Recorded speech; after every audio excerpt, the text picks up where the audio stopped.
Hey, welcome to Keight Krafts. I'm Keight. Today I would like to share with you a sweet little baby card using My Favorite Things products. Let's get started. To kick things off, I have a piece of Bristol Smooth cardstock, and I am using one of the stamps from the My Favorite Things set, Sky High Friends. And I'm going to ink this out a couple of times in some black out ink from Ink on 3. And I want to make sure that I get a dark image on this stuff because I'm going to be doing a bit of Copic coloring for it. So I'll ink that out a couple of times, and then I'll set it off to the side so it has time to set in.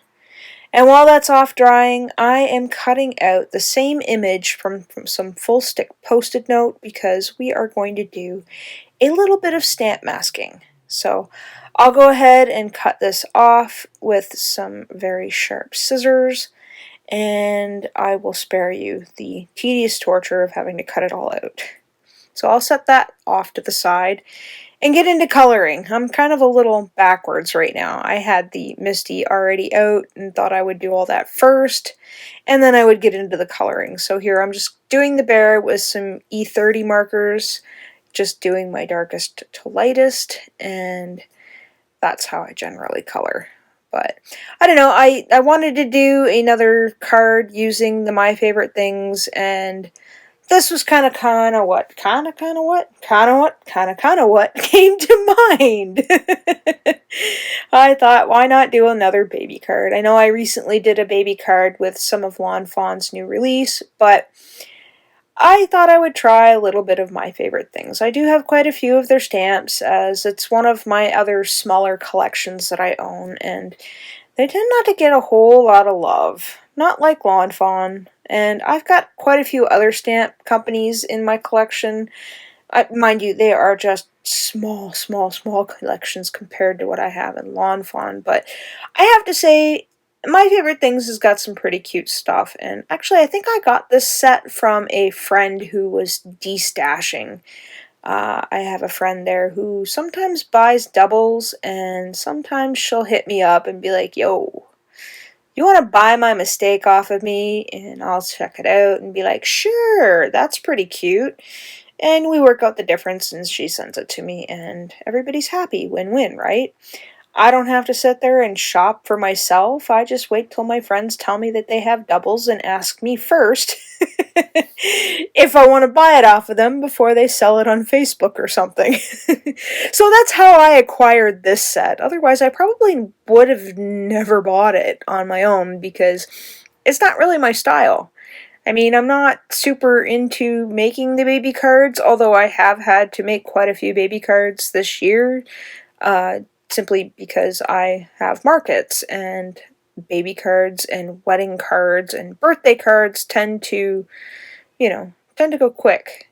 And if it's the holiday, like Mother's Day coming up, I'm in the process of making a handful of Mother's Day cards, and I'm trying to make them to where it's not like, oh, Happy Mother's Day, oh, Mom, it's Mother's Day. I'm trying to make them a little more, I guess, universal, like, hey, Mom, thinking of you, or, you know what I mean. Something that if they don't sell, that they're, they'll be timeless, so to speak.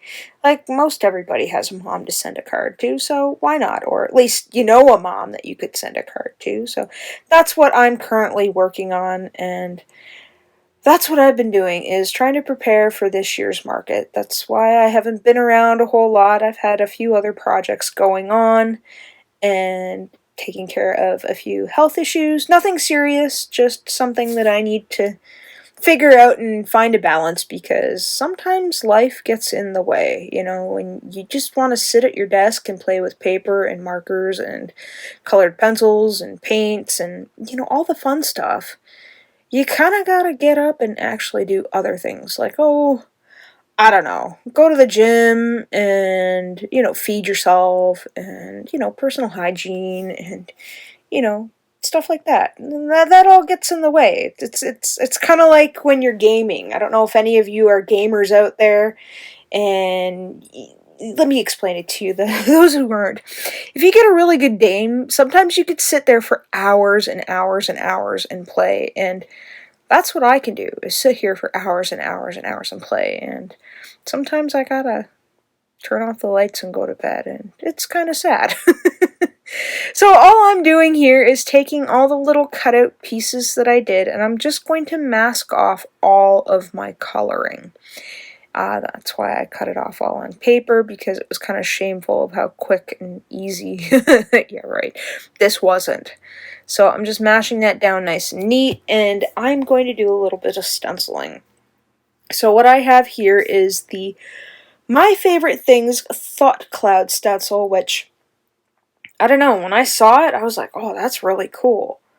I want to try that. So that's what I'm doing. I think this was the whole reason for the baby card, was just the stencil. I didn't know what kind of card I wanted to make. I just needed to use the stencil, and I had originally done this card, or at least not done the card itself, but used the stencil on another piece of paper, and I was going to put some ephemera on it, and then I thought, oh, I'll write happy birthday on it, but for some reason my hands weren't working properly, and I wasn't quite happy with the position of the happy birthday that I wrote out in some black glazed pen by Sakura.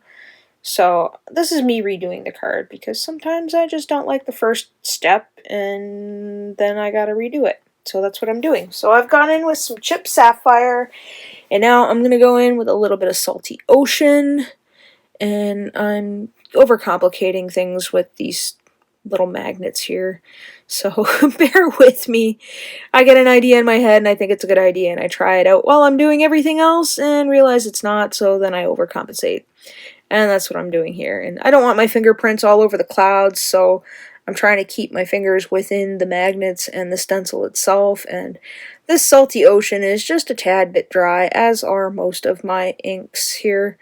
I still haven't gotten any of the re-inkers. I've got one, I think, for like chip sapphire, and that's it. And I think that's maybe at the end of the year I might invest in some of the re-inkers if I can survive that long, you know. With Christmas at the end of the year, that might be something I ask for from Santa, but we'll see. So I'm just taking off that second piece to go and show and reveal, and then I'm going to go in with a little bit of tumbled glass once I've cleaned off the excess from my brush. So I'm just going to load up my brush here, make sure everything's good, and I'm trying to be heavy-handed around the stencil, and then just kind of fade it out towards that salty ocean, just to give you a little bit of a gradient. And this is me just screwing up left and right with shifting this stupid stencil. Sometimes I just don't know how to deal with myself. Now, if I had been smart, I should have just turned the stencil to accommodate like this. But sometimes I don't think, and that's what we end up with. So next up, I have got this new to me FineTec Iridescent that I picked up from Beatniks with the Lost and Then Found gift card that my sister gave me for my birthday back in January. Yes, back in January. I had actually lost this gift card and looked all over high and low, searched my car, searched my various purses, because I couldn't remember exactly what it was that I was wearing on the day of my birthday when I received it. All I remember is the cupcakes and the cake and the pizza and how sick I got because I had too much cupcakes, pizza, and I didn't drink. I gave up drinking once I found out that I had a bunch of allergies and such. And yeah, it was just an overload of sugar, which I don't recommend, even though it really tasted good. So yeah, that was my little story. I had lost the gift card, and then we were going to go out to pick up some propane for the barbecue, and I put on my vest that my best friend got me for my birthday. Or no, maybe it was for Christmas. She got it for me for Christmas. And lo and behold, that stinking gift card was there. So needless to say, when we went out for propane, we made a detour to see Katrina and her son Julian at Beatniks. And if you're in the Windsor area, do stop by there, because at the time of this recording, I believe it's their 5th anniversary of having the store open. So I'm hoping that I can get over there at some point this weekend or during the week to wish them a happy birthday for the store, and here is the unpeeling of the tape. Isn't this lovely?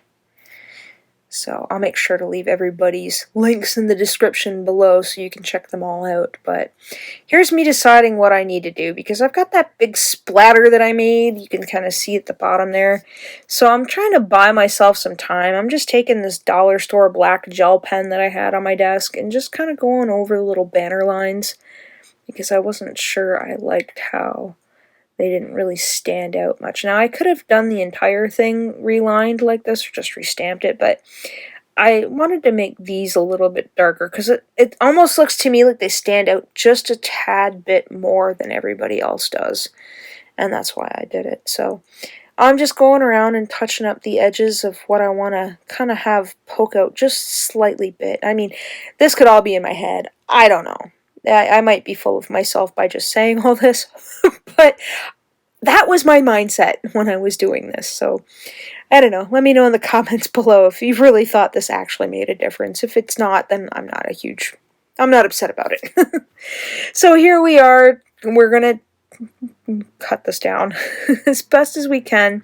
I left this in because I'm so afraid to cut off too much that I end up just taking little tiny slivers off, and then it's kind of like, okay, where can I go?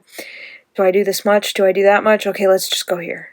Forget it. This is 4 1/4 by 5 1/2. We're going to commit to it. I'm going to line this up. Nope, we're going to move it over. I can't do it. We're going to go on this side. Yeah, that's what we're going to do. We're going to go on this side. So I don't know, I'll figure it out as I go. As I'm thinking, as I'm putting this together, I'm just inching it and inching it and inching it. This is just the anxiety of it all. This is probably what I was thinking while I was doing it. It pains me to watch this, but I had to leave it in because I'm sure a lot of you do this too. I don't think I'm alone. It's like you don't want to wreck your masterpiece, but you know you need to trim it back a little bit. So that's what I did there. And I think I'm okay with it, but then I was like, no, I'm just going to go back in and kiss up those edges a little bit, just to get rid of that fadedness. So I think, you know what, I can level this out a little bit more. And I'm kind of sad that I'm taking off some of that chipped sapphire, but it is what it is. So I figure I am going to have a smaller card panel, and then I'll be able to add like a border behind it. So I've got this dollar store metallic cardstock that I got recently, and I cut it bigger than what I needed, but I'm just going to have a sliver of it peek out from behind the photo, or the panel, I should say. It's not a photo. And then that way when I do mount it onto my card base, you get the little sliver of it behind, because I really like that little sliver of color when you do something like this, because it really ties everything in like a frame. And off camera, I've gone ahead and taken the itty bitty baby stamp set from My Favorite Things and cut out and fishtailed the flag end, or whatever you want to call it, the end of my banner here. And we're going to have this kind of coming off to the side, and I still have that pesky drop of water that I messed everything up with, and we're gonna try and save the card. That's what we're gonna do. So I put a little bit too much glue on certain spots, and then I kind of mashed it around, and it was kind of dry, and yeah, I just ended up adding more glue. I mean, I could have put some foam tape on it, but I wanted this to be like a one-layer card kind of thing, even though the banner and these guys aren't going to be one-layered, but I wanted to also add a little bit of depth and dimension. So I ended up messing around with the placement of everything quite a bit to figure out where I want to go, and I figured I'd use this bunny to cover up that faux pas. And the colors that I used for these are the same colors that I used for the other rabbit, just the end markers. So again, I'm measuring twice so I can cut once. And I want to make sure that I cut enough of this off that it stays within frame. So I'm going to very carefully cut that off and think, oh, I hope I don't have to color that again. And then I'm happy with it. So here I fiddle around a bit with the clouds and where I want to put everybody, and I say, okay, let's commit. So I think having these die cut stamped images kind of give a little bit of extra dimension. I think, because you do have a bit of that white border. I mean, now that I look at it, it's kind of like, it doesn't really match the actual image itself that I colored, but we'll just go with it. You know, I'm just gonna go with it, figure out where I want to put all these clouds, and then we'll commit. And of course, to save you the indecisiveness, I skipped ahead to me gluing everything down here. Now, I didn't want to lose out on that little piece of cloud there, and I figured since the other side of the stamp is kind of hanging off the edge like that, I might as well use that up. And once I'm done, here is my completed card. I hope you enjoyed today's program. Let me know what you think in the comments below. And as always, thanks for hanging out with me today. Take care.